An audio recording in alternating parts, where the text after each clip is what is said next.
everybody. Welcome to the Ronline Report. This is our year-end special, the top stories of the greatest year of the 21st century so far. No, 2020. Nobody likes 2020. The good news is it's almost over. Joining me from across the pond, which is actually the Atlantic Ocean, Giles Tiger Thomas from Tiger Towers.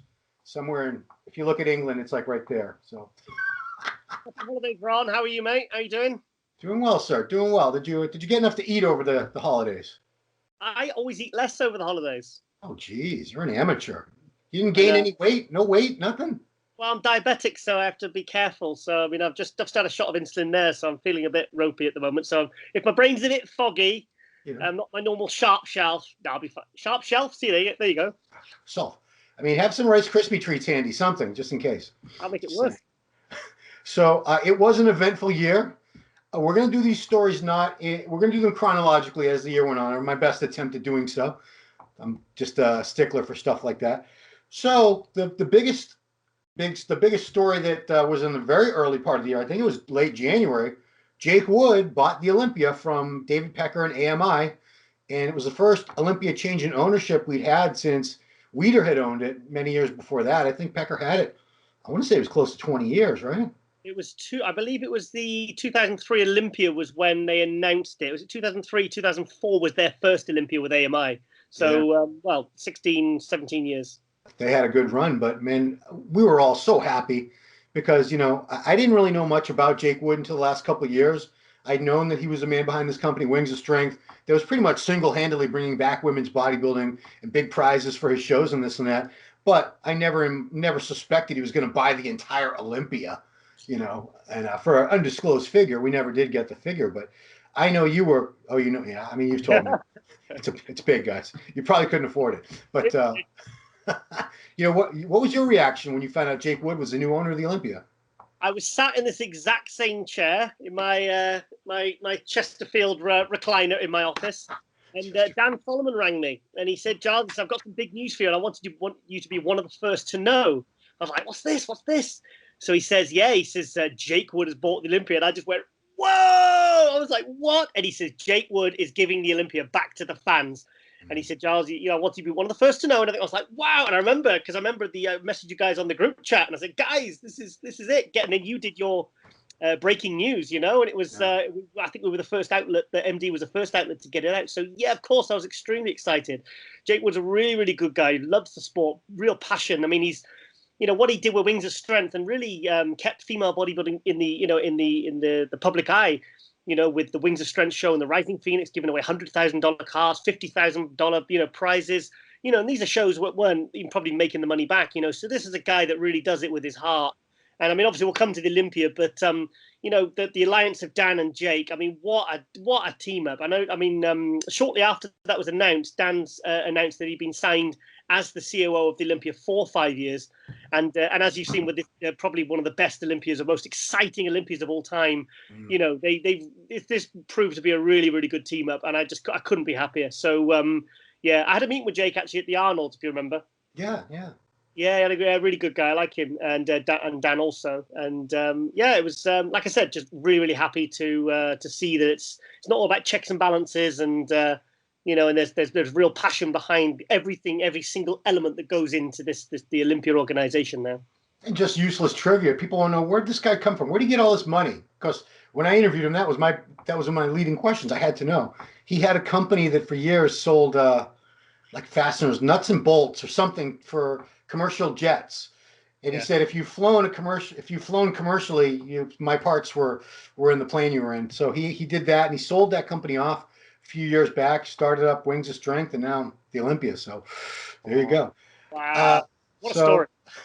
What has to be the top story of the year, obviously, is the Rona, COVID-19, man. And it all came to a head. We were all at the Arnold Classic weekend in Columbus, and we were hearing all these rumblings. Oh, there's this disease out of China. And we were like, yeah, whatever. I mean, I wasn't really worried. Very, very few people were. No one was really worrying about masks, and everyone was still shaking hands and kissing and hugging at the Arnold. And then, we get there, and the expo had just been canceled like the day before. I think you said you were flying, and you got off the plane, and it was like 500 messages on your phone or something ridiculous. Expo was canceled, and then before we knew it, contests were all either postponed or canceled, and that would be a pattern that would go on through all of 2020. Shows that were supposed to be in like May ended up being in August, and on. They're supposed to be in this city, and they all ended up pretty much in Florida or Atlanta. And gyms were shut down. Bodybuilders couldn't train. Even a lot of pros couldn't train at their accustomed gym, and everybody had to make these crazy adjustments. Food sometimes, meat was hard to come by. Toilet paper, paper towels, just the dumbest things that you always took for granted. I always said, gym's always there. I can always go to the gym. Oh, there's always another contest, and whatever. We all took everything for granted, but boy, the world turned upside down. Now, before you start, I want to say thank you, COVID, for not being something like the bubonic plague that wiped out pretty much everybody that contracted it. At least it didn't. Most COVID victims do survive, thank God, but we have lost a tremendous amount of people around the world. A lot of people have been sick. America, we're in like another big wave of it. I know UK, you guys are you have a mutated strain now or something, right?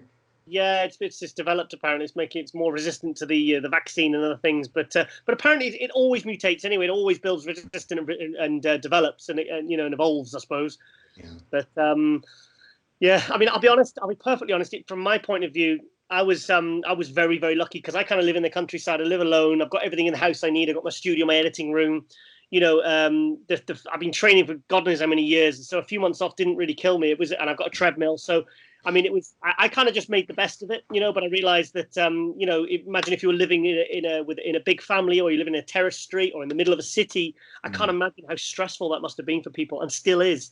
Yeah. So, I mean, all I can say is I was so glad that I managed to get my Brandon Curry tour done in February, because it was literally a couple of weeks after that it all hell broke loose. I mean, remember at the Arnold Classic that week? I mean, it's almost like we were getting updates several times a day. Yeah. It was like things were changing so fast. We just didn't know what was happening. We're just waiting for the next update. And thank God the Arnold Classic final still went ahead. And I remember Steve Blackman leaning over and said to me, he says, "Do you know what?" He said, "This is one of the best Arnolds I've ever been to." And I think maybe because there was an extra appreciation because of what had happened that week, because the start of the week we're all blasé about it. And I was making silly jokes on Facebook about catching worse things off. Obviously, being humorous. But that Arnold Classic, it was very odd because they shut the expo down. Too much. You can't have all these people together. And for the judging on both Friday and Saturday for the pro events, no audience. It was just the judges, some photographers, the media, a couple coaches, maybe a couple family members. It was just the first couple rows, and the rest of the theater was completely empty.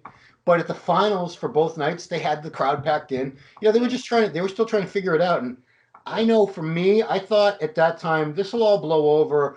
We went into lockdown here maybe 10 days later after I got back. And I said, 2 weeks, gyms will be shut down. Things will be shut down for 2 weeks. Then they're going to get this under control and they're going to be back to normal. And here we are. It's the end of the year. Nothing's back to normal yet. Gyms are open in most places, but yeah. Well, I mean, we're in a tiered system. And where I live, I'm in tier 3. In tier 4 in London, gyms are shut. Tier 3 are here. My gym's still open. I think it's just shut on a Sunday, which I don't really train on a Sunday anyway. So it's been an interesting year with the old COVID, I think. But like I said, I think one of the things was when you know someone that gets it, I think that's when it really hits home. That's when it feels like it's at your front door, Yeah. So this is very much related to quarantine and COVID, but the biggest loss we suffered in the industry this year in terms of losing one of our own was Luke Sandoe. He was just 31 years old. It was early May, I believe, and cause of death has been argued. The family says heart failure. Other people said he took his own life. It doesn't matter. The point is he's gone, and man, you knew him a lot better than I did because you had seen him come up the ranks from an amateur and everything. But such a loss because from the few interactions that I did have with Luke, so smart, so funny, so humble. He was just a cool guy. He was like a big goofball. I love the guy. I wish I'd known him better. And forget about the bodybuilding potential, but if you want to mention that, he was going to be so good. That's a guy I looked at and said, I see an Olympia in the future for this guy. He's got everything. He's massive. He's got the shape, the structure. So strong. He had such a work ethic. And yeah, he was funny and extra. He used to drum. I know you were hit hard. Everyone that knew him was hit hard, man. It was a tough tough announcement for anybody to make or to deal with. It was, I only spoke to him on the Monday because we used to send each other little voice notes, usually just having, just taking the piss out of people and funny people in the industry because, kind of got the same sort of values, same sort of sense of humor. So we'd like send these silly messages, like just laughing about certain situations and stuff in the industry. And we talk about Batman and things we're interested in.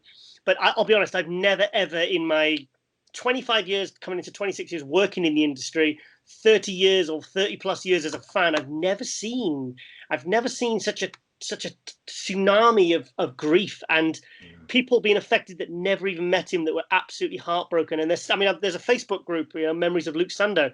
People are still adding to that every single day now. People still feel the loss. His girlfriend Sarah Harley obviously is one of his best friends, James Hollinshead, who had to go in the day that they found him and everything. He saw him in that past.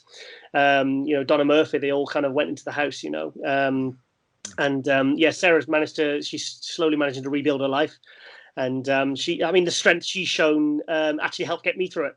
It kind of helped me to see how honest and how open she was about all her feelings and stuff. It was, I think it gave a lot of people, it certainly gave me strength to kind of process it and get through it. But Luke Sandoe, what an amazing guy, amazing bodybuilder. I went for dinner with him and John Thurston from Muscleworks at the Dorian Yates Generation Iron premiere. That's right. And as we were walking out, you went, "Oh, by the way, Giles, I've just been signed by Redcon for 5 years." It was like, wow. I said, that's a huge deal. I said, that's fantastic. I said, no one gets signed for 5 years in anything in this industry. I said, it's 1 year, and they see how your placings are doing, and but they saw so much value in Luke, so much value.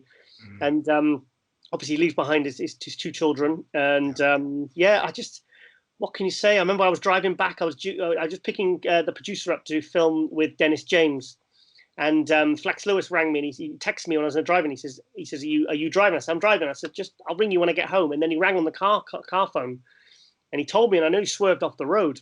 And and I had to sort of ring Dennis James. I said, Dennis, this has happened. I said, can we just reschedule? I said, because my head is spinning right now, and people are going to be ringing. We need to talk. People are going to be, not knowing what's going on. But anyway, it was just such a shock. I remember editing the video that you and I did. I remember just being in tears on that night editing it. And then Derek and Carleen came over the next day. They just turned up out of the blue, and then I kind of pulled myself around a little bit. But it was so upsetting for so many people, such a loss to the industry, and such a guy had everything in his favor. Everything was, but it just shows, it can all be taken away just like that, Yeah, and I mean, on a related note, this quarantine, although the virus didn't directly kill, millions. Well, I guess it has killed millions, but it was devastating mentally, emotionally to so many people, because we're not supposed to be locked up in our houses like prisoners. And, divorce rates went through the roof in 2020. Suicide rates went through the roof in 2020. So that's some of the other effects of the virus and the quarantine that aren't related to the medical side of it all. But yeah, Luke Sandoe, man, rest in peace. 31 years old, 31 is so young. You don't realize that until you're 40, 50 years old. You look back and 31, I was just starting to figure shit out at 31, just starting. And also you and I have friends in the industry. We have friends in the industry that even if we walked away from the industry, it's like people like yourself, Ron, like if you and I stopped doing what we do, and I know you and me would still speak to each other and we'd still message and stuff. It's not like, oh, well, that circumstantial friendship is gone now. And Luke was one of them, he's one of those guys I could connect with. And to be honest, very rarely did we even speak about bodybuilding, so, but he was so good to everyone. He treated everyone the same. And he was just a kind, funny, intelligent, talented, wonderful, wonderful guy, just a big heart, very, very genuine. And we will always, always be missed and loved. Yeah. Well, this is a terrible segue, but the next story I have is Pro Wellness started this year. And unfortunately, because of COVID, most of the women I think would have done very well in Pro Wellness couldn't get over to the USA to compete in the few shows that did feature it. I was at a couple shows that had Pro Wellness, or maybe it was only one. And, they did their best, but it wasn't. I follow a lot of these women from Brazil and Colombia, Costa Rica, places like that, Mexico on my Instagram, and none of them were there. And I think hopefully next year, because this Pro Wellness lineup that I saw at, was it Tampa? Not what, you wouldn't even, if you walked in from the lobby, you were like, what class is this? You wouldn't have known it was wellness. Okay. You wouldn't have known. But 2021 hopefully will be the year. I still think that division is going to be a big hit, as it is in much of Europe, South America, Central America, all these places. But I think COVID knocked it out for this year. It was another victim of the virus. Ron, for me, this isn't as big a news story as it is for you guys, because wellness has been around for a few years here in the UK. I mean, I head judged it twice for Two Bros back in 2018. I judged it, and it's like when bikini came along in 2010, or men's physique came along in was it 2010, 2011? 13. It takes a couple of years for the athletes to train properly for it, to know how to know the criteria, for the judges to decide really what they want from this category. So it's like I'm a little bit more advanced with the wellness and what's required from it. I could look at a physique maybe and be able to tell whether they're suited for wellness or figure or bikini a lot better than maybe some of the Americans, because it is such a new class in America. But it's like Classic was in the Arnold Classic back in 2010, 2011. Yep. Classic started in the UK in 2006 at the finals. I mean, that was, and then it took several years for it to even kind of know what the hell it was about. It was called Classic Bodybuilding because when we covered Arnold Amateur a couple times, and it had Classic Bodybuilding, and the trunks that they had then are basically the trunks that they just switched to last year from the old stupid bike shorts one that were ridiculous.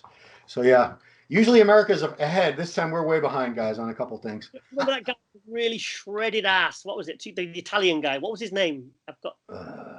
Couldn't tell you, but he won, didn't he? His condition was just gross. I mean, it was like, fuck. It was really like impressive. He's not the guy that's doing well now, named Zagarelli or something like that, or can't remember. 10 years ago now. Italian name. Next big story, and this is most of these stories, guys, they're somehow related to the virus and the quarantine. Samson Dauda, how do you say his name? Dauda from the UK. Well, so he had a whole year where he was prepping for shows that kept getting canceled. Like wasn't he supposed to do Arnold Australia first? I'm sure it was Tampa, and he got to the airport and they wouldn't let him fly. Yeah.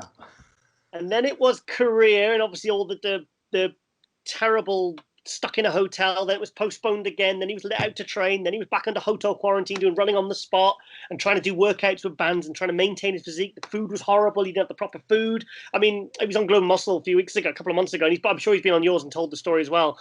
But I mean, this guy just like what he went through. And I mean, I did argue against him still having a special invite to the Olympia, because I just thought, and I spoke to him and I said, look, if you were offered a special invite, he says, no, I want to earn it. And he says, I don't want a sympathy vote. I don't want a sympathy invite, And then he felt like he should have won. A lot of people felt he should have won against Lee Seung Chung from Korea. But I mean, it was a close contest. He was only he only beat by 1 point. But I mean, you just got to admire the determination that this guy went through. But the thing is, I mean, he's still in the early stages in career. He only turned pro in 2017 at the Diamond Cup. He was fifth in the British finals that year. James Hollingshead won. And, this is a guy still at the early stage of his career, and he still has a few tweaks he needs to make to his physique to really, like James Hollingshead did from last year to this year, where everything was fuller, grainier, like he got the formula right of that conditioning to fullness. I mean, I've still not seen Samson dry, but, who knows, who's to say he couldn't do that from this year to next year, and really, really, then he's going through to the Olympia as a real favorite, because he's really, really good. And once he really nails that fullness and hardness and dryness, and that gets that formula right, he's going to be a world beater. Absolutely. Yeah, no doubt. I wish he had made it here. I wish he'd been at the Tampa show. I wish he'd come back and done the New York Pro, which was also in Tampa. I think it'd just be a good thing for him to do more shows and get more stage time and experience with his peaking and stuff like that. But also with everything that has happened, I said this on, I think it was on Global, on the forum, on the MD forum as well. And I said, look, because of everything that's happened to him, he's probably got a bigger, more loyal, more dedicated, more passionate fan base from all this happening to him than if he'd have won Tampa or he'd have won, Korea and gone to the Olympia and got 12th or something. Right. I think now there's a real swell of, because he's a real underdog now. Is people are rooting for him, and I think that is more valuable than even a pro win.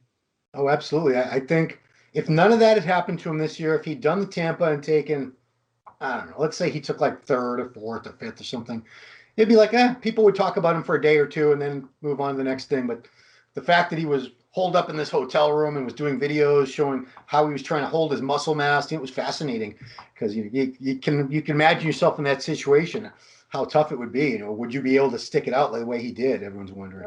No one else has a story like his for this year or any other year, and that is something that that's something he can use in his favor for future years. Yeah, absolutely. Next one, the Labrada. Hunter Labrada made his pro debut this year after turning pro in 2018. So we had to wait almost, ended up being about a year and a half, but it was closer to 2 years from turning pro to first show, and did not disappoint. He'd made serious improvements from turning pro to now, and even at the Olympia, he got some good looks. This has been he's no joke. It's not the old days where you jump in the Olympia, you get second or third your first time. We do have this vanguard of established guys that you have to get through now.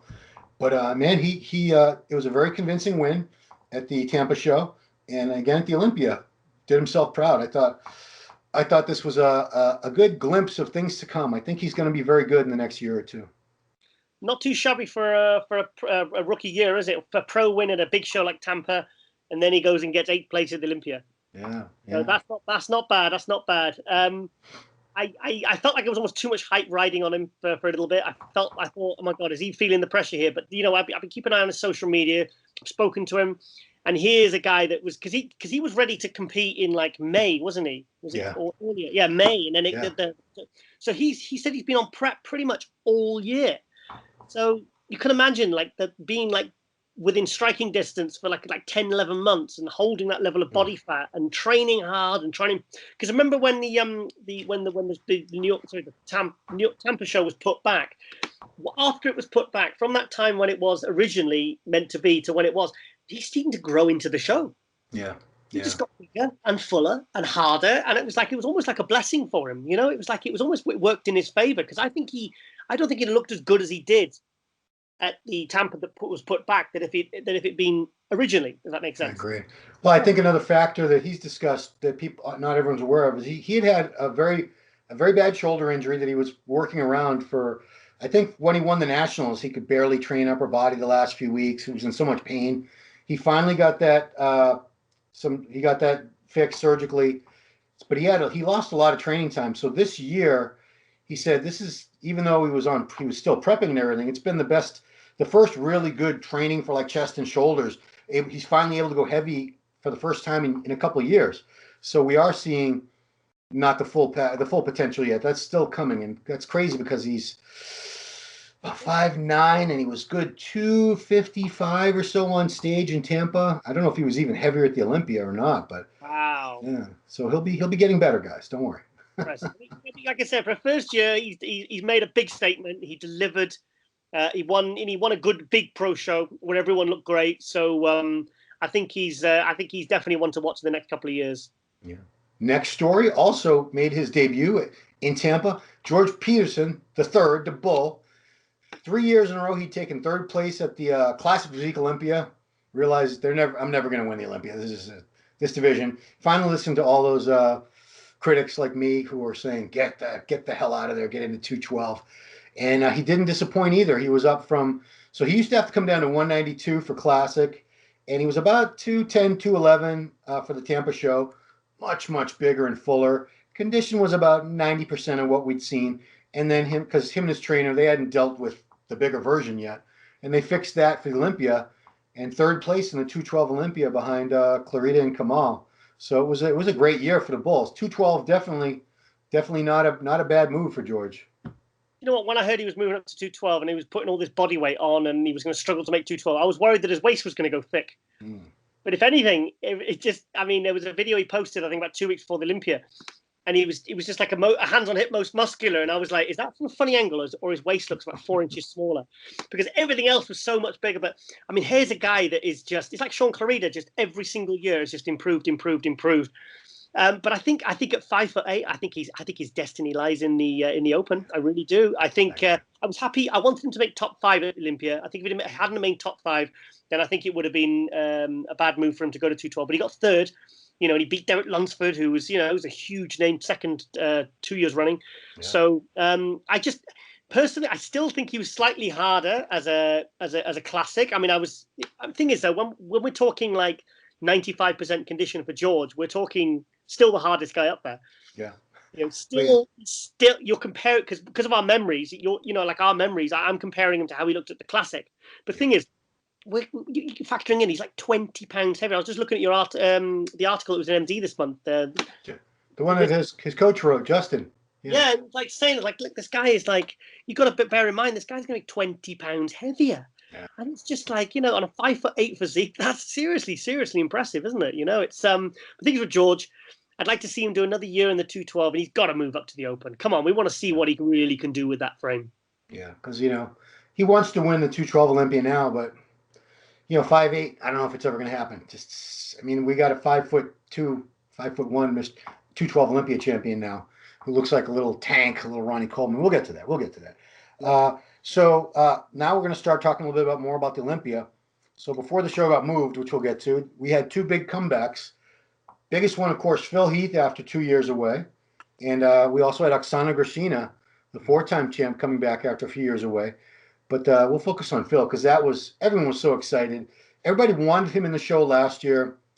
You and I, we both knew. You did the tour with him, and you even knew at that point he probably wasn't going to do the Olympia, right?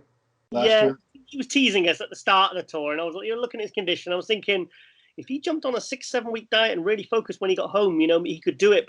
And he was by the end of the tour, he's like, well, maybe I'll just jump on a 6. And I think we're like, nah, you ain't doing it, mate. You ain't doing it. Mm. But you know, because we wouldn't want to see a 90% Phil Heath or a Phil Heath not in condition. So I was kind of happy he didn't do the Olympia last year. But I'll be honest, you know, I speak to him fairly regularly. I think up to maybe, I say 1 or 2 months before he announced he was coming back, I thought 100% he was not coming back. I mean, we were editing in the editing room, and me and Carlene, and then Carlene just shows me the phone, the producer, and he shows me that. And it was the number 8 with the post that he put out. And I just I was speechless. I was like, holy shit, he's coming back. I mean, I just couldn't believe it. I was so excited. I was so happy. Yeah. And I was like, yes, because it really, I think that part of the year, July, August, people were really starting to struggle. You know, it was the gyms were shut, and, you know, we were really kind of, I think they were all on a bit of a downer. And I think that really lifted our spirits, you know, to hear that Phil Heath was coming back. And it was amazing, and it really just generated a lot of excitement for this Olympia. Yeah, I mean, the 7-time champ coming back. We wanted to see that record tied. We wanted to see Ronnie and Lee Haney's record of 8 tied. Didn't happen, unfortunately, but we did get to see him come back and try to go for it. Which, if that's the last time we ever see Phil Heath on stage, hopefully not. But if it is, you know, he looked damn good. It wasn't the Phil Heath of 2011 or anything, but he still he did not disappoint. Let's move on to the Olympia moved. Wow. So for how many years? 20 years, 21 years? The Olympia has been in Las Vegas. It's been in September since, I think, 1965 when it started. It's always been sometime in September.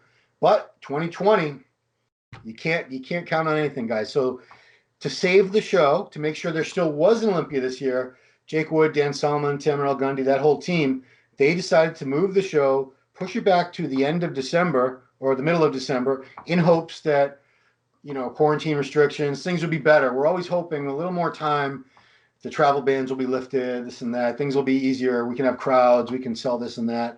So they moved it to that new date, and they moved it all the way to Orlando, because at 5 weeks out, they were still talking to Planet Hollywood, and the rules in Las Vegas at that time, as far as gatherings, I think they were only going to be allowed something like 200 people, 250 people in the whole venue. That's like workers, athletes, everybody. We had over 200 athletes alone in this show, so there was no way it was going to work. There would be no crowd at the very least. It would just be an audience watching on pay-per-view. So they moved it to Florida, which a lot of shows have gone to Florida this year. And, you know, we all wore masks. I can't say there was social distancing. There wasn't. But everyone tried to stay safe. I haven't heard too many reports of outbreaks from people that were there. But, man, they might keep it there. I was very, very happy with the venue. I personally like Orlando more than I like Las Vegas. Las Vegas is for like people like you, Giles, with the snappy suits and the Rolex and the throwing money around at the tables and all that, and the strippers on each arm. But Orlando's for the boring old family guys like me. But I thought it was a great venue. The stage that they came up with was incredible. It was over 300 feet wide. They had 4 giant screens, the lights, you could feel the music in your bones. It was so loud. The bass. They went out of their way production-wise, and then the show itself ended up being just top-notch. But just the move, and this might be a permanent move. It might not be ever in September again. It might never be in Vegas again. They're still trying to figure all that out. But what was your reaction when you found out you've been following the Olympus since you were like 14, 15 years old. It's to see it change like that must have been a little jarring for you. To be honest, it was the same kind of reaction of shock of when I heard Phil Heath was coming back. I just couldn't believe it. I was like, are you kidding me? I mean, thank God for Florida, because it would have been such a shame if the Olympia had been just like 250 people, and all the effort and all the time and all the flights out and all the teams meeting up in Las Vegas and all the the Tim Gardner and Caden and and Angelica and all these guys, this team of people that put on this huge production. Was it 5 weeks before changed the venue? I mean, I was amazed. I was watching it. I was watching on the live stream today. I was doing something for Buff Bombshell, bringing up the footage, and I was like, "Look at that!" I said, "That was decided 5 weeks before," and they still made that. When I heard they were moving it to Florida, I was expecting it to be kind of like the Cali Pro, where they put it somewhere wasn't suitable, or the stage just looked a bit like sort of makeshift, but it didn't. And honestly, for me, I stayed up till maybe 5 o'clock in the morning watching that live stream, and even at 9 o'clock at night, I was tired. I was like, oh, I can't stay up and watch this. But the energy, for me, it has to be one of the most incredible Olympias ever. And I sent a message to Dan Solomon last week, and he sent a message back, and he said, yeah, he sent a voice note back, and he was saying, yeah, he said that was quite a feat. And something, he said, one for the ages. That's what he said. That's what he said to me. He said, one for the ages. He said, we're very proud. He said, we're very tired. He says, but we're going to relax over Christmas, and thank you for the support for you and MD and everyone. He said, we really appreciate it. He says, but we did it. And I said, Dan, you should be very, very proud of what you've achieved there. So that was a huge achievement. I mean, and the fact that it was just such an amazing Olympia as well really added to it as well, because it was what the fans and what bodybuilding really needed, a big positive way to end the year in 2020, and it's horriblous. Yeah, I wish you'd been there. We got the best seats ever. Unfortunately, the very best seats were the first. You couldn't see there was a wall up. There was a VIP section, and then there was like a little wall behind that. I guess so people couldn't see that they were up front and get mad at them. But there was some celebrities, like Shaq was up there, Johnny Damon, the baseball player. Was Mark Wahlberg there? I don't know. There's a few celebrities there, and but we were right in the center. We weren't far back at all. We were right there with the photographers. I had a good seat for you this time. Big Mike Cox helped out. He was in your state. And, Mike. Did a great job. Maybe I should have said this before we talked about that, but another story was the athletes that were dropped out of the O due to injuries, due to other factors. We had Flex Lewis. God, I wanted to see Flex Lewis on that stage because it was 2 years away. He was in the open for the first time, but his shoulder, I guess, is just not. If he had pushed on through and prep all the way to the Olympia, I think something worse would have happened to his shoulder, catastrophic, and maybe it would have ruined his career. Nathan DeAsha should have been the Olympia, but he was busy fighting the police, trying to shut his gym down in Birmingham. Cedric. Liverpool. Was it Liverpool? Would I say Birmingham? Yeah, don't get Liverpool and Birmingham mixed up. Okay, guys. Sorry, the soccer teams probably hate each other, right? But I'm guessing that's the problem. But yeah, he was busy trying to keep his gym open despite the government keep trying to shut it down. Cedric I think he broke his wrist. Cedric McMillan. Rolly Winkler caught COVID. They wouldn't let him fly over. Adela, I don't know what happened to Adela. I think she got injured. Adela Garcia was coming back after. She'd won that thing 8 times, Fitness Olympia, and she was coming back at age 49, trying to win it again, but I think she got injured. And then at the very last minute, the day before judging, Iris Kyle dropped out due to medical issues. And to me, the two most disappointing absences were Flex Lewis, because I think he would have been right up there with the top 3. Geez, he might have been as high as second. Who knows? I don't know. He might have been. It was the way in my head, the way I think he could have looked. But we'll know next year. And of course, Iris. Mila Sarshev saw her 2 weeks out from the Olympia in Las Vegas, doing a little posing in the gym. He said she was just going to blow that show away. She looked crazy. Wow. Yeah, but I'll be honest. I wasn't expecting the Iris of old. But the thing is, she's never really took the foot off the gas, because every time you see her, she looks like she could step on stage. And this is a woman who's had no contest to train for, which makes me realize that she's like a different breed, this woman. Her mindset, her love for bodybuilding is so intense that she wants to represent the Mr. Olympia title, even though there was no Mr. Olympia title for 6 years. But going back to Flex Lewis, I've been on the phone quite a bit to Flex over Christmas, and we had a really good conversation yesterday morning. And he was telling, I said, how's your issues now? I said, because I didn't know it was the shoulder. And he said it was the stem cell treatment. And he said he's been having He's doing a lot of supplementation with probiotics and digestive enzymes, and he's working with specialists. And he said all his blood work's perfect. He's took a break off training, and he said he feels a bit small, and he doesn't like it, but it's to do with his gut health. It's to do with the bacteria and all that. He's had to, because obviously the hammer in the body constantly for year and year. It can really, really affect bodybuilders. It can affect their digestion. He says now his digestion is perfect. He said, Giles, I feel the best I've felt for about 7 or 8 years. He said, by energy levels, he said, I am so mentally sharp at the moment because everything is functioning properly. I said to him, I said, Flex, you had to go 1 step back to go 2 forwards, mate. I said, but I saw the pictures of you at the Olympia. I said, you look really healthy, mate. Yeah. And also, I'm not going to say what, but I told you, but possibly, is that Flex has some very, very big news coming soon, so we'll leave it at that. We can't say it? Okay. All right. Not yet. He's going to release that on his Instagram very, very soon. All his friends know, but he has some huge news coming soon.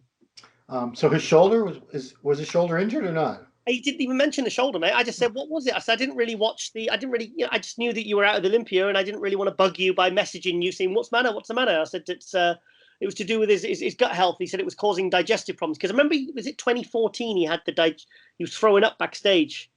Yeah. And I remember one of the years he did one of the just back 2010, 2009. He had problems because he'd switched turkey to chicken, and I think he's got a bit of a sensitive stomach. So I think because obviously a guy, he process all that protein and stuff like that. I think if the microbiomes or whatever, if they're off, that can really affect everything: recovery, energy, mental clarity, absorption of foods. So he had to step back to get that right. And he said, Giles, all I'm saying is, he's 2021. He said, it's on.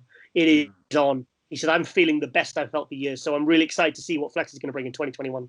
Right on. Second to last story was the retirement of Dexter Jackson, who started his pro career in 1999 at the Arnold Classic. That was his pro debut. And, that was his 20th or 21st Olympia. I think it was 21st Olympia. He missed one. He missed one. I still think it was 20. But I think on stage he was saying 21. Yeah. It was one of those. So he's been at the Olympia that time. He's Mr. Olympia. He's won the Arnold. People get mad at me and say, no, he won more Arnolds than that. Arnold USA, when I say you've won the Arnolds, I'm always talking about the Columbus, Ohio Arnold Classic, because the lineups in some of these other countries have, at some years, have not been great. So I wouldn't compare winning, I don't know, the Arnold South America or the Arnold South Africa when there was only like 5 or 6 guys in the open to that. Ohio's always the highest standard. Totally agree. So 29 pro wins. He's 51 years old.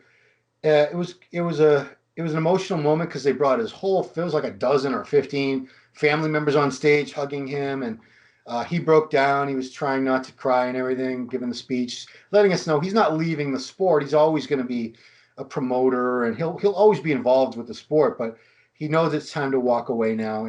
He had a run no one else is ever going to duplicate. No one's ever going to do what that man did, ever. I always said a good pro career is 10 years. I mean, that's a really, really good pro career. I mean, 10 years successful. Like, some of these guys, the greats who've been, they've won Arnold Classics or been top 3 at Olympia, they go on for 2 or 3 years and it gets a bit, you try to forget about the last couple of years because you think, guys, mate, you need to turn it in, you need to turn it in. But he's literally going out, even though he got 9th place at the Olympia this year, for me, he's still going out on top as one of the greats because how he looked, don't forget, at the Arnold Classic back in March, he beat Ramy. Yeah.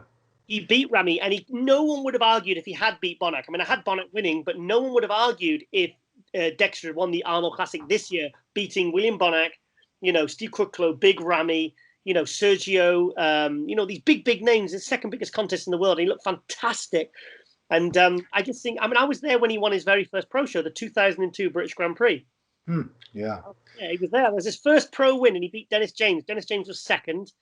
And that was his first of 29 pro wins. So yeah. I'm glad he's going out now. I'm glad he's not just going to keep, going on because he always said, once I place out the top 6, then I'm going to call it a day. And the other year he was 7th, and then he jumped back up to 4th and 5th. And it's like, my God, this guy has just got so much gas in the tank. And so what a career, what a legend. And it was, I watched the live stream, and it was hard not to get a bit emotional with him, really, because it was, yeah, what a guy. I mean, doing what you do, being the top of your game for over 2 decades in a sport like bodybuilding that requires so much physical and mental strength and you know and fight. It's absolutely amazing. What a legend. Put it in perspective, 1999 to 2020, that was his pro career, 21 years. Dorian's first pro show was 1990. Last pro show was 1997. Yep. Much briefer. Even Lee Haney, who wasn't injured or anything like that, first pro show 1983, last pro show 1991. So Dexter had what a run, man. He tripled it. So the final story. Let's wrap it up on the big note with Big Ramy. Wow, I've been waiting. You've been waiting. We've all been waiting, and I give up on some of these guys. I'm like, nah, because I'm waiting and waiting. And I see like they're almost got it. Nah. At the Arnold, I thought he was getting close, but still not what I wanted. I wanted to see the waist come in. I wanted to see the legs. I want him to come in a little bit lighter. Just bring it in, Ramy. You're big enough, for God's sake. And he must have listened to me finally. But, yeah. With the help of Chad Nichols, with the help of Dennis James, he put it together, man, and it was undeniable. It's funny because when we walked out of judging Friday night, it was actually technically Saturday morning. It was 12:30 or 1:45 in the morning. Really? Everybody was saying, Ramy's got it. Ramy all the way. But there was a doubt. Everyone said, they're not going to let him win. They're not going to give it to him, even though he deserves it. They're going to have Phil win because Netflix is making a documentary or something. Or they're going to have Brandon because Brandon's Mr. Olympia. They're going to let Brandon keep the title. I'm like, I don't know, guys. I don't know. I think I have a good feeling about this. I think Ramy's going to do it. And sure enough, wow. Mr. Olympia is Ramy, Big Ramy, for God's sake. Did you ever think we'd be saying that? I can't honestly. I don't know. I don't know because it's been so many hit and misses, and it's been so many. Like even in 2017, I don't think he deserved second. I don't think I had William Bonac in second. I thought for me he was a better physique. I thought he was placed too high. I had him maybe third or fourth. So I was kind of like I'd never given up on the guy because he brings a crowd. He's a lovely guy. He's a big presence. He's a big guy. But for me, I remember seeing him at the Arnold Europe when he beat William Bonac. Very, very, very just.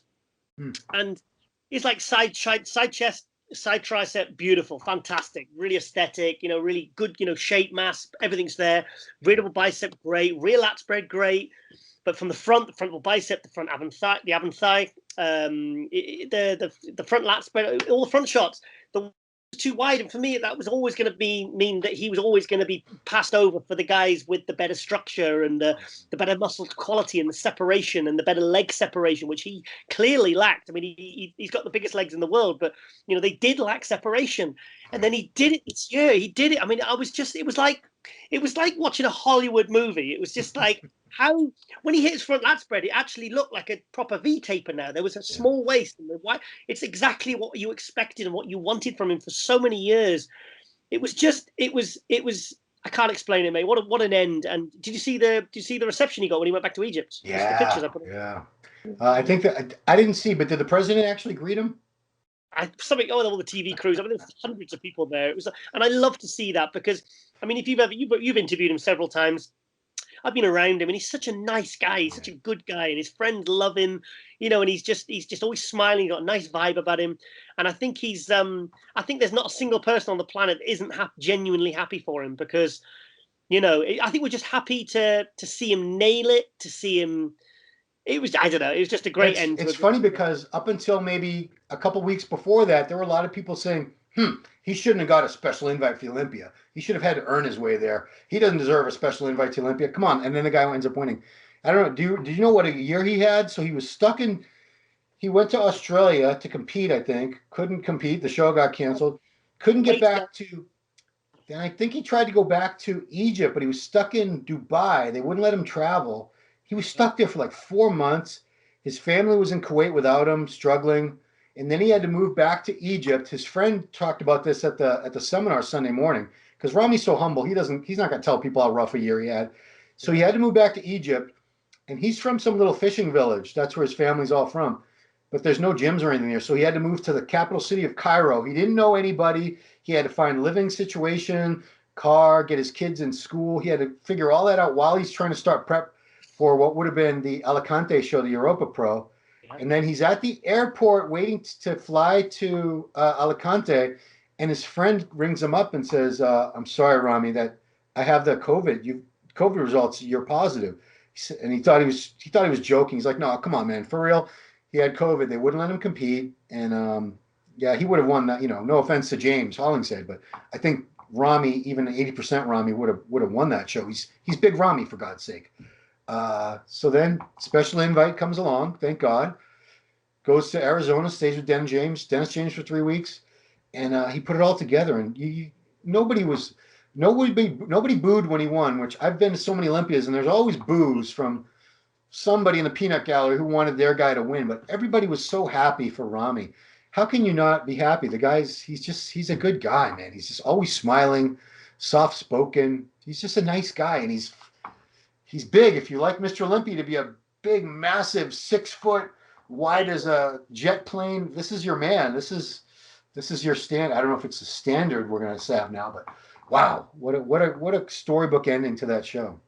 And also what I mean, I spoke to Dennis James, and I mean, so much credit has to go to Chad Nichols and Dennis James, because Dennis said to me, he says, look, we put him through it. He said those last few weeks, he said, but he never once complained. He got up, he was doing, the cardio, he's putting him through posing 3 times a day. Because if you noticed that obviously you were at the Olympia, like he was the first one in the pose and the last one out of the pose. He wasn't shaking, he wasn't trembling, he was fighting for it. I mean, this was like the fight we wanted to see from someone who really wants that title. I mean, here's a guy that really, really wanted it. And it's funny because remember I put the thing on MD Instagram the other day about back in September, I had Dennis James on.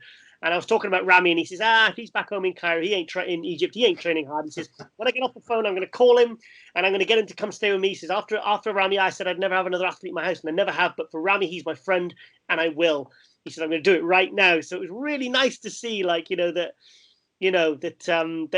all worked out the way it was supposed to. It was almost like fate that these people were meant to bring, Ramy's physique together like that so beautifully. I mean, thing is, what was he weighing when he's doing the Olympias back in? What was he like? It was way over 300, wasn't he? Like, he wasn't 320, was he? No, he won when he won the Arnold Brazil a couple of years back, whenever that was, 2017, 2016. He was like 310 or 315 when he won that, but it wasn't the best. He wasn't that sharp. He didn't need to be. I think, like I said, there was probably like 6 guys in the lineup that year, 7 guys, I don't know. But yeah, coming in lighter, and I don't know if they're using 289. Is that what 289? I even asked him, would you move to Arizona, maybe full time to train with Dennis and this and that? He was thinking about it, but then the last I heard, Egyptian government is coming up with a salary for him to stay there because they want him to stay in Egypt. Yeah, because he had everything taken care of for years over in Kuwait, and he's been on his own since he left. He's had to come up with all his own expenses and stuff, and I'm glad to see his government stepping up like that. Certainly, America. Yeah. Well, I know Dragon Farmer looks after him very well. I've heard. Good. So he's got that. He's got the Olympia. So maybe might be doing a tour with him later next year. Yeah. So you realize we've had 4 different Mr. Olympias in 4 years now? Yes. Do you know what? I'm really glad of that, because I remember seeing on the forums a few years ago. I think it's like when people cheered when Sean Roden won. They weren't cheering because they were cheering that Sean Roden won, but I think they were cheering just because it was someone new. Yeah. I saw the same happen with Dorian. I saw the same happen with Jay Cutler. I saw the same happen with Ronnie Coleman. People just want. I think our past 3 years, there's a bit of a curse. The fans turn a little bit, especially when like Space Phil seemed to be winning so easily. Right. I think, and it was, whatever. But I think I wanted to see, like it was from 79 to 84, a different Mr. Olympia every single year. I mean, I actually prefer it. I like it. I plus it adds a lot of excitement. Plus, I think since the IFBB split, I'm telling you, the judging is a lot better now. They're not there. You don't see these iffy, like you're saying. Oh well, Phil's going to win it because he's.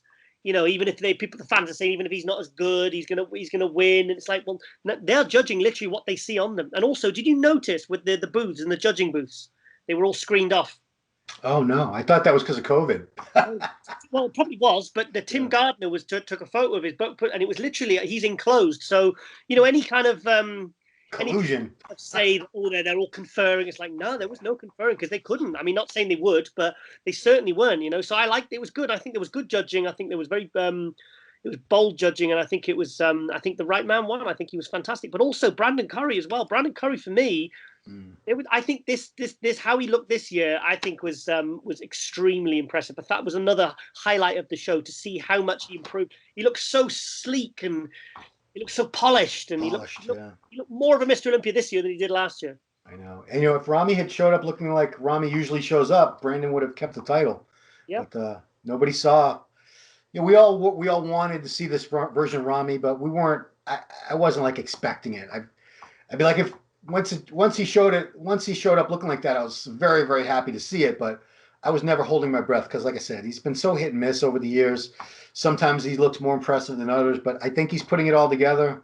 I think Chad and Dennis are a big part of that, and let's see what he can do next year. I know Brandon's going to be coming back for that title. It's going to be a hell of a. Yeah.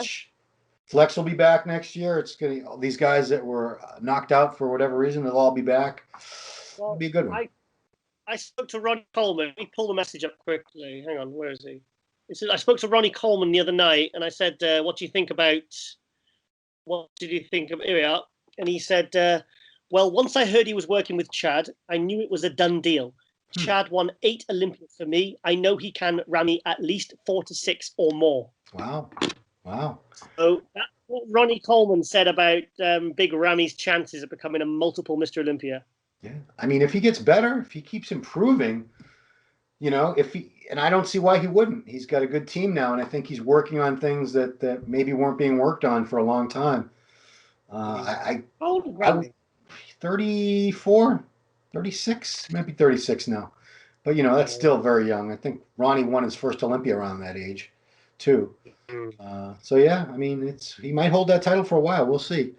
But what an Olympia! It was a great way to end the year. I'm kind of glad that I liked having it in September, but this is a cool way to end the year with the Olympia because it feels right. Like this is the end of December, the end of the year. Now we have our biggest show.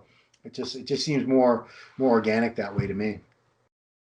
Can we give a special mention to Chris Bumstead and Sean Clarida as well? Because those two completely blew my mind. Yeah. Like what I saw with Sean Clarida, because he put on Instagram, he says, he replied back to me. I said, "You're a bit bigger this year." And he says, "Yeah, I'm 4 pounds heavier." And I went, "Yeah, okay, whatever." And I think by the time he got to the stage, he was 8-9 pounds heavier. But on a frame like that, I mean, I saw the riddle bicep and the front relaxed. I saw the pictures. I was just like, "Oh shit!" And also, I'll be honest, I was never a huge Chris Bumstead fan before. I think Breon should have beaten him last year. I think maybe George Peterson should have beaten him last year. Yeah. But what he did with his physique in 1 year to his back and his arms, those 2 weak body parts, it completely blew my mind. And I'm so impressed. And I'm such a fan of his now. I was like, wow, what he brought when he came out. And I was like, I couldn't believe what I was seeing. I'd have to do a double take, It was like this guy. I mean, who wouldn't want to look like Chris Bumstead, when he has that frontal bicep? And oh my God, absolutely incredible. And Missy Truscott as well, amazing, incredible. Yeah, Missy, she was announced in second place, but then they went back and they said, hold on. They conferred and she was a winner. But just getting back to Bumstead for a minute, I didn't realize the extent of his improvements until his brother-in-law / coach, Ian Valier, he posted a 2019-2020 rear double bicep. I was like, damn. Same guy. His back sucked before. It sucked. It was just a real weak point. And it's almost a strong point now. It's getting better and thicker and wider. It didn't even look like the same guy. Not only does it not look like a year's difference, it doesn't even look like the same physique. Right. It's like you can't even tell there's any similarities. It's like it looks like a completely different bodybuilder, a different person. Yeah. So I mean that in itself is quite an achievement. Because I remember when Valier came up to us after the prejudging at last year's Olympia, and we were saying what's happened to his back, and you were like, well, he had like the kidney issues and he couldn't fill his back out, and when he dieted, it fell off the back, and all that. The muscle, when they lose the size, and I was just scratching my head, going, oh, I'm not sure about that one, mate, but. I mean, wow, I think he's going to hold on to that title for a good few years. And also, I was very impressed with Terrence Ruffin as well. But anyway, we're talking about Olympia. Yeah, no, but it was just a great show. It's, we saw a lot of titles change hands. A few reigning champs had to give up their titles, and, hope they'll all be back next year. But it was, you couldn't have asked for a better Olympia. I would have liked to see Flex and a couple other people, but man, overall, what a great way to end the season and the year, the Olympia. They did it right. Props Dan, props Jake, Tamer, Heather, Angelica, Caden, any of you who had any part in putting that thing together. Yeah, and Dan, thanks for the good seats, man. Appreciate it. Yeah, thank you, Dan. I mean, can you imagine what it'd be like the last 2-3 weeks before? I mean, I remember when I'm organizing one of my, the full Heath tour, like 3 weeks before, I ain't sleeping. I'm under so much pressure and stress, and that's just, you know, there's a lot of moving parts and stuff like that. But can you imagine something on the scale of Olympia, and then 5 weeks out moving it again? And I mean, and do you know what? Have you ever seen? Did you see, obviously you were there watching Dan speak. Have you ever seen Dan's eyes like that? He was like, honestly, I was getting shivers. I was getting like shivers up my spine. I was like, I've never seen Dan with these kind of crazy, kind of determined eyes. It was like, and then Jake came out, and Jake's not a naturally good speaker, but even I felt excited just from hearing the heart and the passion. It was such a great start to the Olympia. But when Dan came out and he did that speech, I was just like, he was like a pit bull, you know. He was like, we've done it, and he was just, you know, I was like, you enjoy it, mate, you enjoy it, you know. Yeah. So fair play, mate. What a fantastic team of people they are. Amazing. Well, that was 2020, guys. Hopefully we have a different 2021. You'll all get vaccinated like good little boys and girls. Let's not even get started. Don't even start on that one. I can see the comments now. But you know, great job with MD Global this year, Giles. The introduction of the new show, Buff Bombshells. Quarantine, you went into action. You went to overdrive during quarantine. You were more productive this year than I can ever recall you being. And it's not like you're a lazy guy to begin with. You've always been on the grind. 7 days a week because I spread the workout because I thought, well, I can't go anywhere. I'll go crazy otherwise. So I hyper focused, you know, but I enjoyed every minute. I mean, look at some of the guests we've had this year, and they've been amazing. And it's just been a real. We leveled up, you know, and that's what I wanted to do. And also, the girls have just recorded 3 more episodes of Buff Bombshell today. So, they're really. I'm going to get editing those tomorrow and get those up ASAP. Yeah, you know, congratulations on that show, especially because I've always felt we weren't really covering the women's side of the sport to the best of our abilities. Not because I have anything against the women's divisions. I'm just not as informed. I don't follow them as closely, so I don't know all the athletes and things like that. But Lauren and Emma, they do a bang-up job with that, man. They're right on it. They're so good. So good job putting that together, guys. The UK, yeah. All right, well, guys, that'll wrap up MD's look back at 2020, the year in muscle. Appreciate you watching. Want you to watch all our shows next year too, please. But that's it. Giles, thanks for everything this year, man. It's been a crazy year for all of us, but you know, so happy you're part of the team. Yeah. Always, mate. All right. Everybody, thanks for watching. Please subscribe. Please share the videos. Do all that stuff. All that stuff, please. We appreciate it. And we'll see you in 2021.